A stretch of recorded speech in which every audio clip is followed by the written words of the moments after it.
너무 감사합니다. 이거 설치 준비하는데도 이틀 전부터 나오셔서 준비하셨어요. 예, 감사합니다. 할렐루야.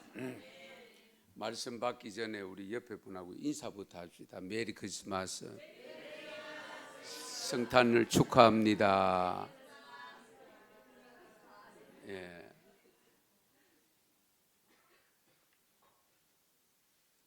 성탄의 기쁨과 하나님의 영광과 은혜와 여러분의 가정과 하시는 일들 위에 충만하시기를 주님의 이름으로 축복합니다. 누구든지 생일은 중요합니다. 세상에 수많은 사람들이 왔다 갔습니다. 또 와서 살고 있습니다. 어떤 분은 태어나기 전부터 생일을 알리는 분이 가끔 있더라고요. 영국 왕실의 왕세자가 태어났다 그렇게 표현하는데, 사실 우리 소시민들은 언제 어느 때 어떻게 태어난지 모르고 살다 보니까, 그러면서 유명해짐으로 말미암아 그 유명한 사람들의 생일이 알려지는, 출생이 알려지는 그런 경우들도 보게 됩니다. 태어날 때부터 유명하게 지금까지 2000년이 넘도록 생일 잔치하는 분은 오직 유일하게 예수님밖에 없습니다. 그렇죠? 예. 전 세계인들이 그것도 공휴일까지 정해가면서, 예. 이런 일은 없습니다. 석가가 있지만 석가는 몇 개국에 불과합니다. 그런데 출생부터 지금까지 뉴스거리가 되고 있는 이 예수님의 탄생, 성탄, 도대체 무엇 때문에 그렇게도 유명한가? 무엇 때문에? 무엇 때문에 이렇게 오늘 또 우리에게 감사의 예배를 드릴 수 있게 되었는가? 오늘 그 점을 좀 살펴보려고 합니다. 오늘 말씀에는 아기 예수님이 탄생하던 것을 양을 치던 목자들이 알게 되었고, 그 목자들이 떠난 다음에 그 목자들이 베들레헴으로 올라와서 아기 예수가 누워있던 그 마구간에 가서 만난 사건이 기록되어 있는데, 그 마구간에 찾아와서 천사들이 자기들에게 한 말을 마리아에게 들려주고 떠날 때에 자기들의 삶의 자리로 돌아가면서 고백한 내용이 오늘 본문에 보면 두 가지가 있습니다. 우선은 하나님께 영광을 돌렸다는 것이고, 다른 하나는 찬송을 드렸다는 사실입니다.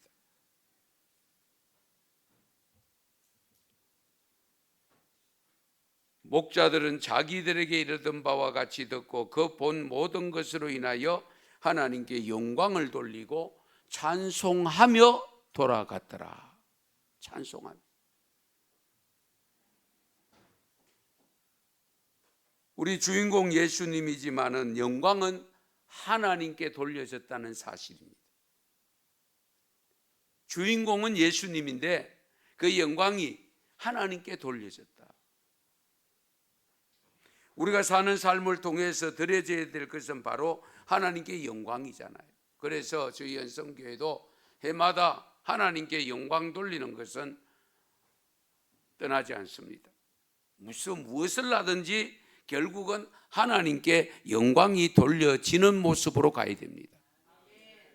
어떤 사역을 감당하고 어떤 일을 하더라도 끝내 영광은 내가 받는 것이 아니고 내가 누리는 것이 아니라 하나님께 영광이 돌려져야 된다. 이 점을 우리가 깊이 헤아려야 됩니다. 예수님이 이 땅에 오셔서 우리로 하여금 구원받게 하신 통로로 오시기 때문에 우리를 통해서 영광 받으실 만한 하잖아요. 그런데도 영광은 하나님께 돌려졌다는 사실, 우리가 이 사실을 깊이 헤아려야 됩니다. 좀 오래됐습니다만은 2005년도에 세계에서 가장 빠른 여자라고 지목받던 그리피스 조이너라고 하는 선수가 있었는데요. 서울올림픽 사회자와의 인터뷰를 하게 됐는데, 달릴 때에 무슨 생각을 하면서 달립니까? 정말 엉뚱한 질문 같죠. 달릴 때 무슨 생각하면 달리겠어요? 여러분, 우승하려고, 금메달 따려고 달리지 않겠어요? 그런데 이 사회자가 이 질문을 그 선수에게 했을 때에 선수의 대답이 우리를 놀라게 합니다. 어떤 대답을 했느냐면, 하나님께 영광 돌리기 위해서 걷고 있습니다. 달리고 있습니다. 할렐루야. 지금 선수로 나와서, 자국의 선수로 나와서 메달을 바라보며 금메달을 따기 위해서 나와서 달리고 있는데, 그 달리는 순간에 생각하고 있는 것이 뭐냐 했을 때에 하나님께 영광 돌리기 위해서 달리고 있다. 저는 이 기사를 잊어버릴 수가 없습니다. 예. 저와 여러분도 이 세상에 살면서 온갖 자신들에게 주어진 삶의 자리를 박차고 일어나 걷고 있고 달리고 있습니다. 거기 직장 생활이든 학교 생활이든 목회든 어떤 것도 상관없이 내가 달리고 있는 그것을 통해서 무엇을 생각하며 달립니까? 할 때에 여러분 스스로가 어떤 고백을 할 수 있습니까? 내 집 마련을 위해서요, 노후를 위해서요, 무엇을 위해서요 등등의 고백을 할 수 있는 내용 아닙니까? 그런데 진정으로 하나님께 영광 돌리기 위하여 달리고 있습니다. 살아가고 있습니다. 이렇게 열심히 살고 있습니다. 라고 하는 고백을 할 수 있느냐는 거예요.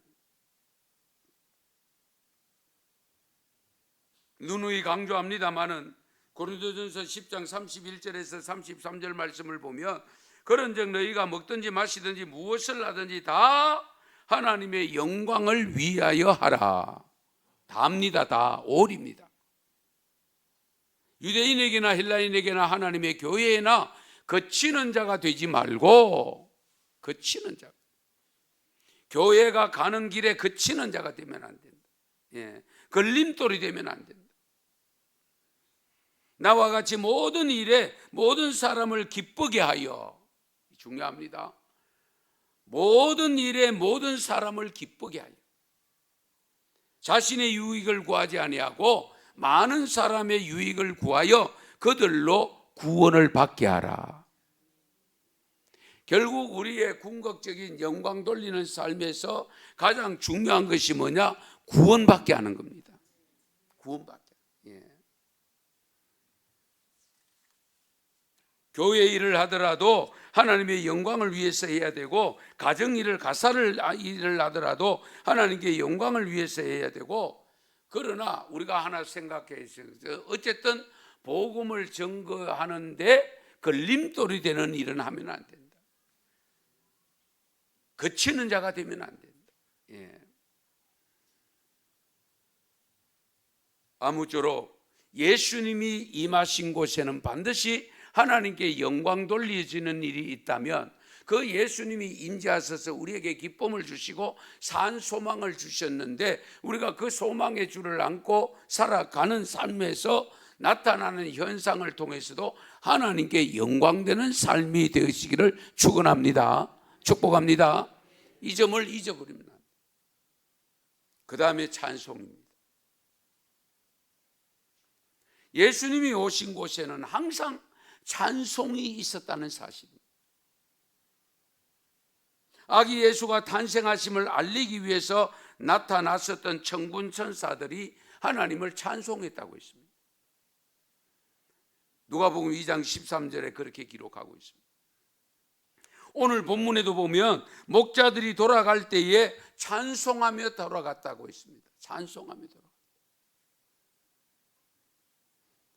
뿐만 아니라 28절에도 보면 아기 예수가 성전에 들어왔을 때에 시몬이 안고 하나님을 찬송했다고 했습니다. 아기 예수가 온 것을 알아차리고 그것을 처음 안고 있는 그 모습을 통해서 하나님 앞에 찬송을 올렸다. 우리 예수님이 십자가를 지시기 위해서 어린 나귀를 타시고 예루살렘으로 올라가시는 그 길에서 군중들이 몰려들어서 외친 소리가 뭐냐? 찬송입니다. 지금 십자가를 지기 위해서 올라가는 길입니다. 거기도 찬송이 벌려졌다.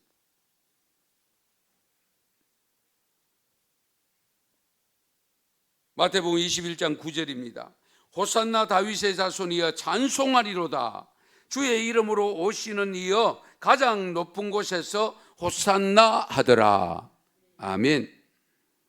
그리고 마가복음 14장 61절에도 보면은 대제사장이 예수님을 향해서 신문을 합니다. 그 신문을 할 때에 예수님이 아무 대답도 하지 않고 있으니까 대제사장이 답답한 마음으로 이런 질문을 합니다.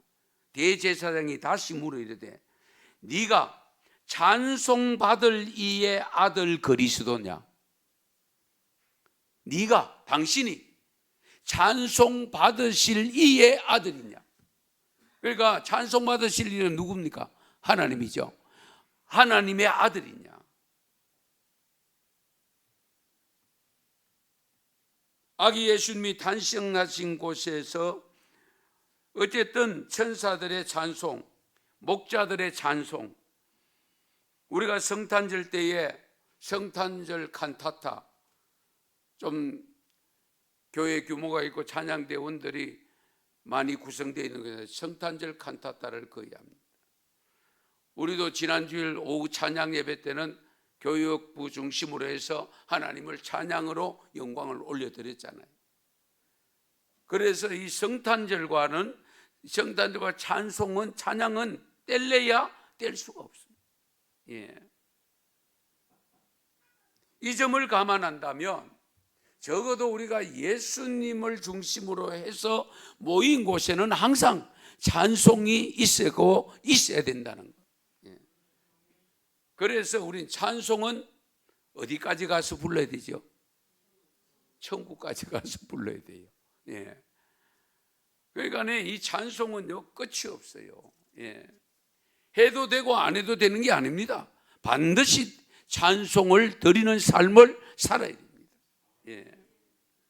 그래서 집에 혼자 계실 때도 찬송 많이 부르세요. 예, 찬송. 연세가 들면 외워지지를 않아요. 우리 학창 시절에 가사를 많이 외워놔야 돼요. 예. 어느 순간부터 외워지지를 않잖아요. 그렇죠? 예. 그런데 대중가요 가수들 보면 참 대단하다는 생각이 들 때가 있어요. 그 수많은 곡들을 다른 사람의 곡인데도 그 곡을 외워가지고 다 부르는 거 보면 우리가 하나님을 찬송하고 매주일마다 가서 찬송하는데도 외워서 다 부르는 곡이 4절까지 부르는 곡이 몇 곡대예요? 솔직히 많지 않잖아요. 예. 그런 것을 보면 어쨌든 우리가 이 찬송하는 일을 게을리해서는 안 된다. 적어도 예수 믿는 내가 있는 곳에는 항상 찬송이 따라오고 찬송을 부르는 사람으로 유명해지는, 쟤는 만나기만 하면 찬송 부르더라. 길을 갈 때도 찬송 부르고. 그 찬송 부를 때 저도 어릴 때에 7살 때가 천자문 배우러 다닐 때에 혼자 어둠의 길을 밤길을 걸을 때에 그때는 찬송밖에 없어요. 그 니 안 무섭나? 동네 어른들이 찬송 부르면 괜찮은데요. 그러고 다녔던 기억이 있어요. 예. 아무쪼록 우리 주님이 계시는 곳에는 반드시 찬송이 따른다는 것을 기억하시고 항상 여러분 예수 믿는 내가 있는 곳에는 항상 찬송이 있음을 믿고 또 있어야 됨을 믿고 찬송하는 삶이 되시기 바랍니다. 그 다음에 세 번째, 성령님이 계셨습니다. 예수님이 임하시는 곳에는 항상 성령님이 있어요. 예수님이 무엇으로 잉태되었죠? 성령으로 잉태되잖아요. 예수님이 요한으로부터 세례받고 올라올 때에 무엇이 역사했습니까? 성령이 역사했어서 이는 내 사랑하는 아들이고 내 기뻐하는 자라고 소리가 들려왔잖아요. 하여튼 예수님이 계시는 곳에는 항상 성령이 역사하셨다는 이 점도 우리가 기뻐해야 할 일입니다. 누가복음 2장 25절에 보면 시몬이 성령의 감동을 받아서 성전에 들어갔는데 거기서 아기 예수님을 만나는 기쁨을 얻습니다. 누가복음 3장 21절에 보면 예수님이 세례 요한으로부터 요단강에서 세례받을 때에 성령이 임재하셔서 이는 내 사랑하는 아들이다, 내 기뻐하는 자라고 일러주셨습니다. 누가복음 4장에도 보면은 예수님이 성령의 이끌림을 받아서 광야에 가서 40일 금식하고 시험 받을 때도 성령이 함께 하셨다고 했습니다. 성령이 함께 하셨어요. 성령이 함께 하시니까 40일 금식할 수 있지. 그렇잖아요. 그냥 굶는 거 40일 굶으면 죽지요.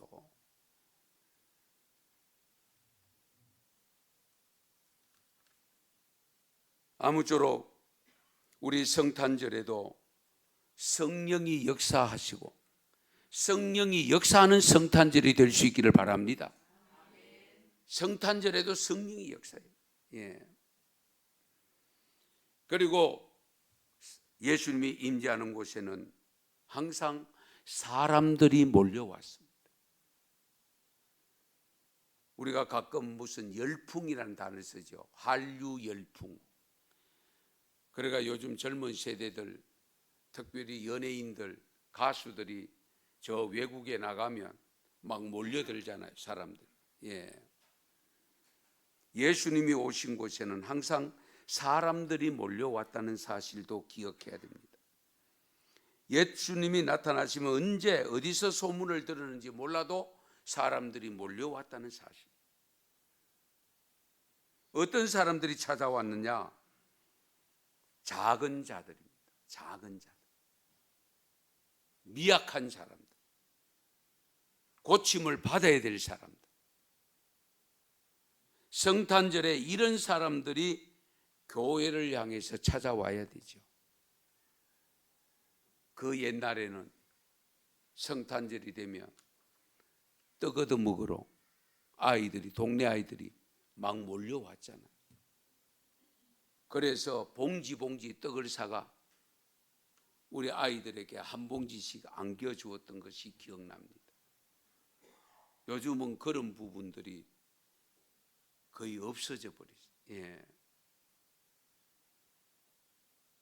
어쨌든 예수님이 임재하는 곳에는 사람들이 몰려왔는데 그 몰려온 사람들은 세상 사람들로부터 높임을 받거나 존귀함을 받는 사람들이 아니었다는 사실입니다.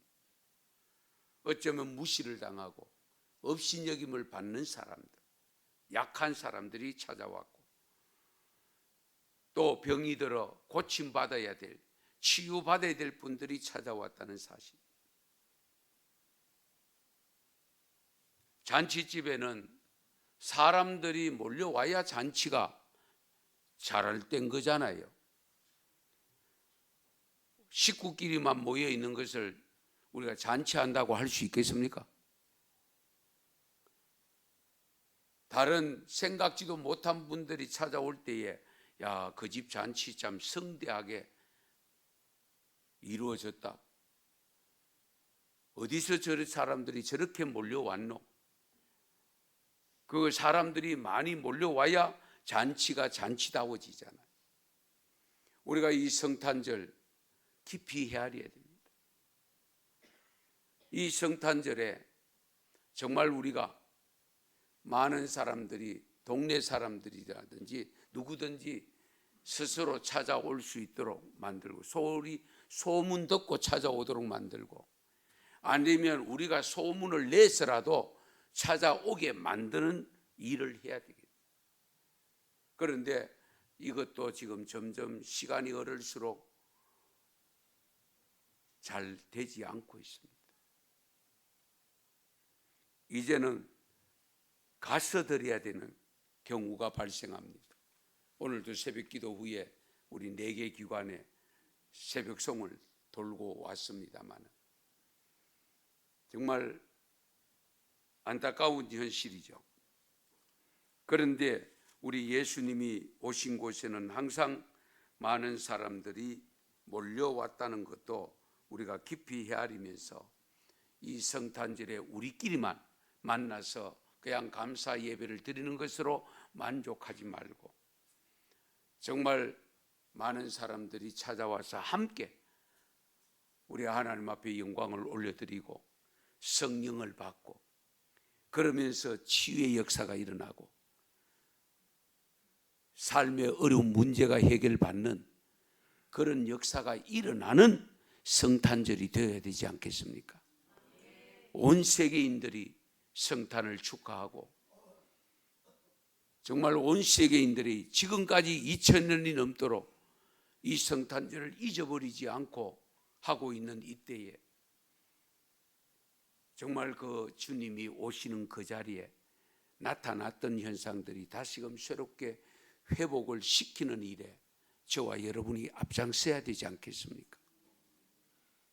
그래서 그렇게 되려고 하면 평소에 주님이 자랑이 되어야 됩니다. 소문이 잘 나야 됩니다. 그렇잖아요. 소문이 잘 나야 돼요. 우리가 어떤 집이든 식당을 하든 무슨 가게를 하든지 그 가게 소문이 잘 나야 사람들이 찾게 되어지고 그렇잖아요. 사람들이 찾아갈 때에 또 더 좋은 소문을 계속 퍼뜨려 나갈 수가 있습니다. 오늘날 교회에 소문을 내도 평소에 삶의 자리에서 우리 소문이 잘못 나면 찾아오고 싶어 하던 마음도 접어버립니다. 오지 않습니다. 예. 가고 싶었는데 가지 않게 되는 이런 일들이 발생하죠.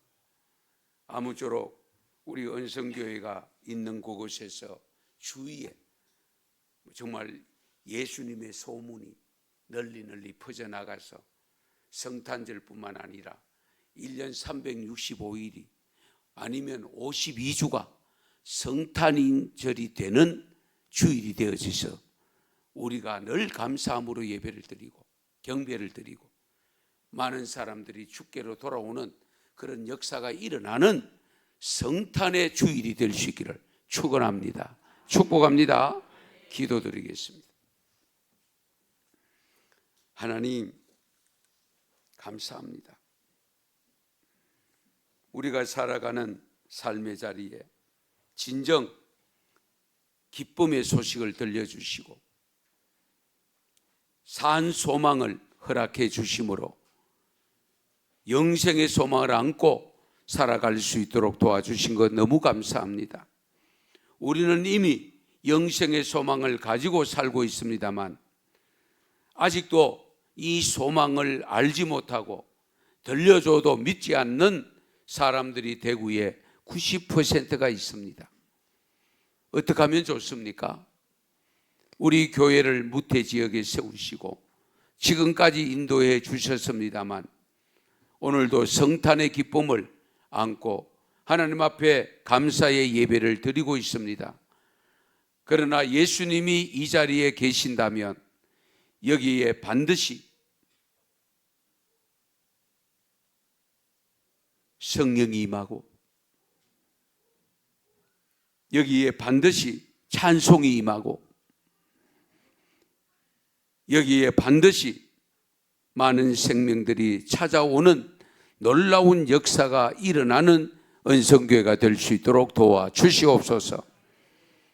아버지 하나님, 예수님이 계신 곳에는 아버지의 이 모양 저 모양으로 정말 우리가 생각할 수 없는 하나님께 영광이 돌려졌다는 것을 기억하고 우리 자신의 가정에서 직장에서 세상에서 살아갈 때에 항상 우리가 사는 삶을 통해서 하나님께 영광이 돌려질 수 있도록 은총을 베풀어 주시옵소서. 예수님의 이름으로 기도드리옵나이다.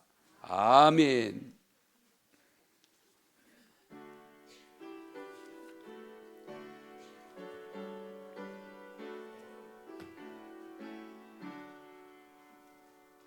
내